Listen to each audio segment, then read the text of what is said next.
On this Memorial Day, we are continuing to honor all the service members who have sacrificed their lives on the front lines for this country. Retired U.S. Navy Vice Admiral and Senior Vice President of USAA, John Byrd, joins us to give us some background on this important holiday.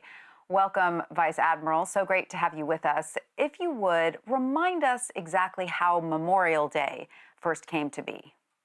Well, happy Memorial Day. Thank you for having me. It's great to be with you. Memorial Day, of course, signifies a day in which we take a moment to remember the men and women that were lost while wearing uniform in combat and in service to our country.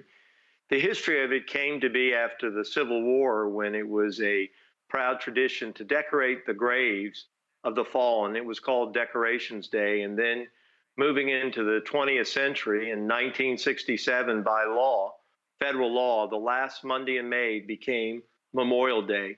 And as I say, it's a day of remembrance, reflection, and thankfulness for the men and women who heroically gave their lives so we can enjoy our freedoms. And remind us how the red poppy specifically became a symbol of honor for those who've fallen. Sure, it's a great story, and you see one on my lapel. The poppy is the universal symbol of remembrance. It goes back to World War I, when Canadian Army doctor John McCrae, who buried his friend in Flanders Field, the next day wrote a poem about it in Flanders Field, commenting how the poppies blow among the crosses, row on row.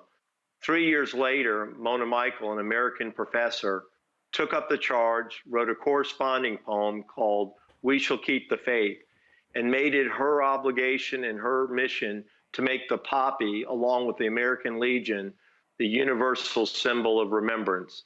And so in 1920, she and the American Legion were successful, and the poppy today is the universal symbol of remembrance, not only in our country, in Canada, the UK, Australia, other European countries use it as that symbol.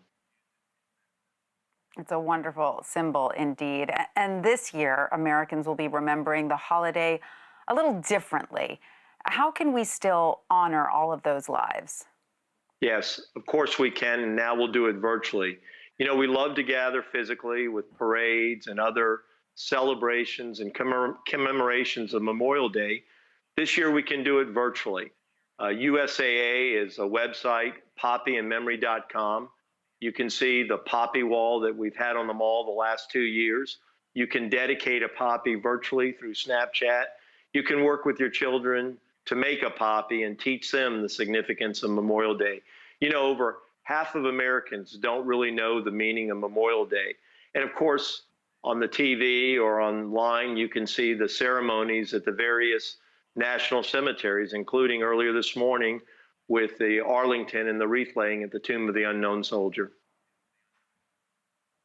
And is there anything that Americans can do to visit the Poppy Wall of Honor without actually traveling to D.C.? Sure, go to that website. And this year we won't have it.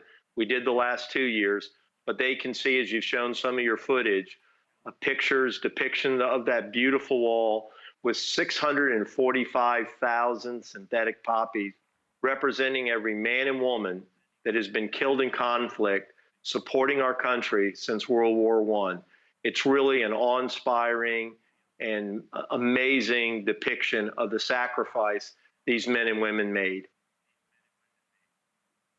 Well, retired Vice Admiral John Byrd, thank you so much for joining us. We really appreciate your time today. Have a wonderful Memorial Day.